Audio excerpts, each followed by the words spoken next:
A few weeks after I had initially posted my documentary, I was contacted by someone close to Tristan Macavery, offering to relay on any questions about the Evangelion ADV dub I might have. If you need a refresher, Tristan was the initial voice for Gendo Ikari in the ADV dub, portraying him in the entire series as well as the one that Manga Entertainment produced for End of Eva. However, when the redub was released for the director's cut episodes in 2002, he was suddenly absent from the role, being replaced with John Swayze. In the epilogue segment of my video, I mentioned a podcast interview I had listened to with him, where he claimed that the ADV script was actually plagiarized from fan translations, something I acknowledged as possible but completely unprovable on my part. I jumped on the offer and was able to speak to him about his experiences with ADV and gain more insight into the alleged plagiarism and work environment at the company. A few things before we get into this.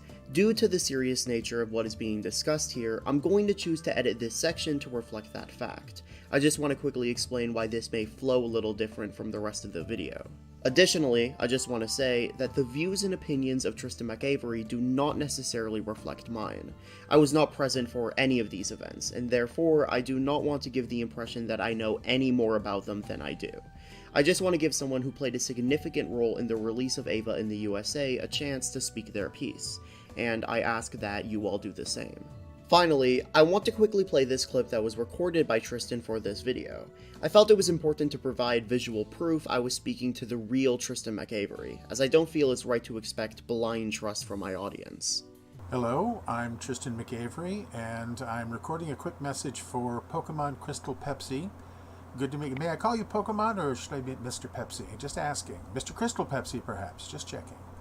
I did the original first dubbed voice of Neon Genesis Evangelion's Gendo Ikari, and I have indeed answered some questions from Mr. Crystal Pepsi, and I thank him very much for the opportunity to show my side of the story. But yes, this is my proof that I have indeed opened my big ancient mouth and said, "Hi, this is what happened." Thanks. What is your perspective on the incident revolving around stolen scripts on the dub of Neon Genesis Evangelion? I first heard about it early on, from Amanda Wynn Lee. She had told me that Matt Greenfield was working through a few different fan subs of Eva to develop his own script from. Dubbing for the shows had begun before we had even seen more than the first 6 scripts, approximately. This explains why the first episodes seem a little inconsistent with the rest of the series. I'd had no experience with the process of scripting at this point. I'd provided voices for a few minor shows. The scripts were presented to me in the studio. I read lines, and that was it. Only later did I discover that the proper way to get a script was to have it transliterated by someone who knows what he's doing. A bit of small world trivia. I joined up with an improvisation group called Third Coast Comedy in the early 2000s. One member of the team was Elizabeth "Libby" Subai, whose husband Kenzo transliterated some of ADV's later shows. None of the 3 of us figured this out for a while, and it was quite a laugh when we realized it. I think it was their daughter Miko who twigged to it. My feelings about the matter were brought to a head a few years later, when I was tossed out of ADV. I saw an article in the Houston Press, as I recalled the name of a popular local tabloid, where Greenfield was quoted as saying that fan subbing hurt the industry. Quite apart from the hypocrisy of using fan subscripts for NGE, and probably others come to that, I was also well aware that he was using the popularity of fan subs as free market research, to see what was popular and, with John Ledford, try to get the rights to sub or dub them. Was the plagiarism of scripts and work culture such as that commonplace at ADV, or was Neon Genesis Evangelion a one-time case? I can't say with certainty. Amanda Wynn Lee had told me about the use of fan subscripts for NGE.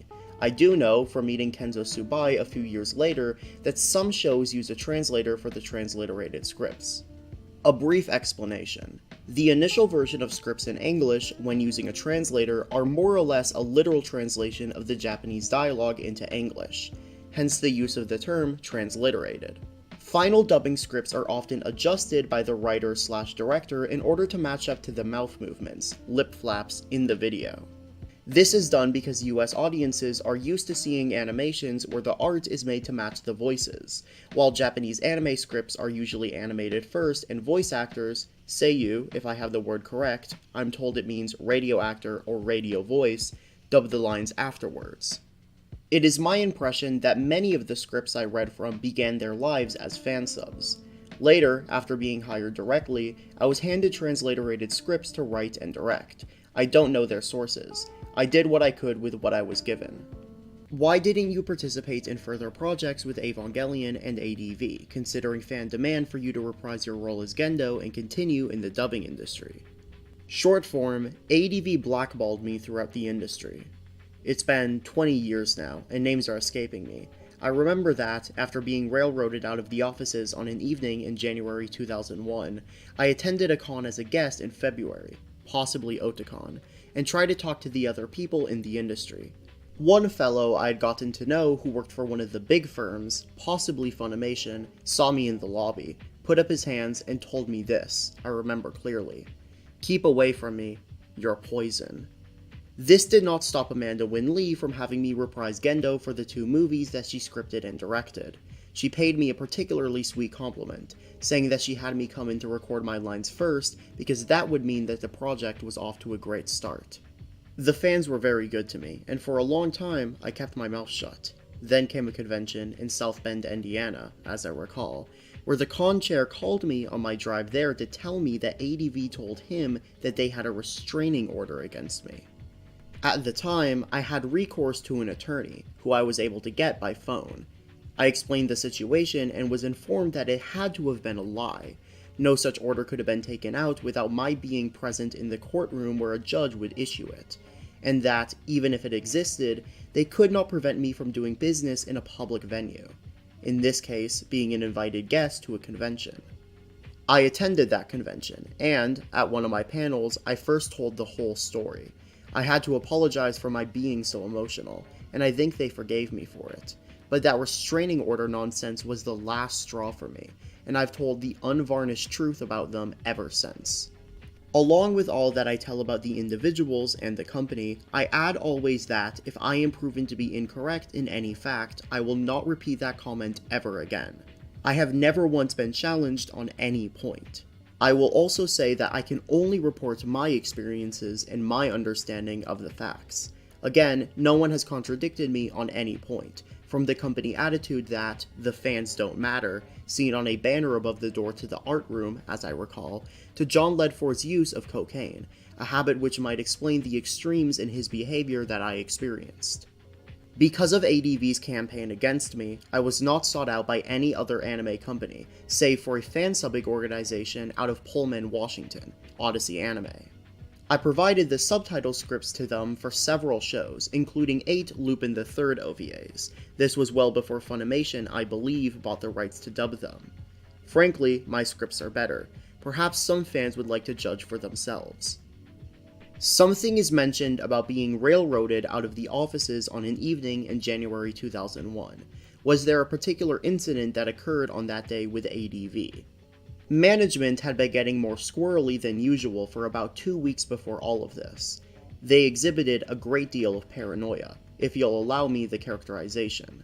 John Ledford had taken to using the office network connections to view what was on people's screens, to see what they were doing. One story that had come up about me was that I was watching porn on the company's time and computer systems. Here's what happened. I had been sent an email from a fan who had found a weird NGE ripoff and provided the link. It turned out to be someone's recreation of cartoon porn with characters from the show. In that watching a train wreck sort of sensation, I watched more of it than was strictly healthy. I realized both that I had other things to do and that this wasn't the sort of thing you wanted to view from work, and I shut it down, deleting the link and the email. Morale was deteriorating throughout the office. All of the fun was gone out of it, and I had already begun wondering what to do about my own role in the company. I had taken to small bits of anarchy, such as using the marquee screensaver function to make obscene comments about Ledford. I covered the monitor so that no one could see it. My office was a small one, but self-contained. The only way he could complain would be to admit that he was spying on everyone's computers. Everyone knew it, but it couldn't be proved. One small act of rebellion. It was a Monday, and I had put in a full day of work on scripts, working on casting, on general tidying up of things in preparation for recording for the rest of the week. I was paid $250 a week, regardless of time spent. I often ended up working a great many more than 40 hours a week. This particular day, I was hoping to leave at about 5 p.m. to relax for the night before putting in another week of recording. Ledford saw me in the halls and asked me to come see him in his office before I left. No problem. When I got there, I found his demeanor had changed, from cajoling to the intensity that he got after having partaken of his recreational drug. I also found that he had an attorney on speakerphone, and someone present in his office who was introduced as a private investigator. I was grilled by this man for over an hour over strange and disjointed accusations of everything from theft to corporate sabotage. Foolishly, I sat still for all of it, answering as best as I could, trying to understand what was happening. I was set back on my heels, put on the defensive, made to believe that, at any moment, I was to be arrested for something, even though I hadn't done anything more criminal than chafe at being harassed by the increasingly despotic behavior of management. Ultimately, I cleaned out my office, under the watchful eye of the private investigator, and was escorted to my car. I drove home, shaking with something between terror and rage. It took me 2 days before I felt safe enough to leave my apartment. I could not prove that I was being watched. That may well have been the result of the fear that Ledford put into me by his treatment. No one I worked with at ADV ever attempted to contact me. I don't know if they were told not to, nor do I know what they were told about my departure. When Amanda Winley contacted me to reprise Gendo, the subject of what happened at ADV didn't come up. As I have mentioned before, she was very good to me during the recording, and I had stayed in touch with her for a time after. I don't know what happened to anyone else from the company.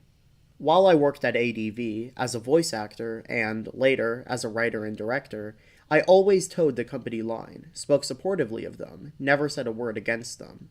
Even after the horrific treatment at the end, I didn't speak out against them until that convention where they tried to have me barred by telling a lie about a restraining order.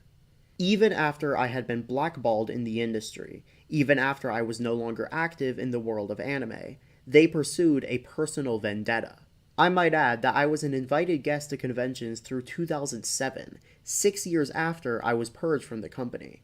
I even held invited panels at 2 conventions in the mid-2010s, one of them in Montreal. I was welcomed, well received, and I shared my stories and gratitude with them all. The fans do matter. Well, that about wraps up all of the correspondence I had. I want to give an incredibly big thank you to both Tristan Macavery and the person who initially reached out to me. Being able to speak to someone involved in the production of the ADV dub was not something I walked into this project expecting. And even if a lot of what Tristan had to say didn't positively reflect the work culture at ADV, it still is an incredible aid to documenting the history of Neon Genesis Evangelion in the USA.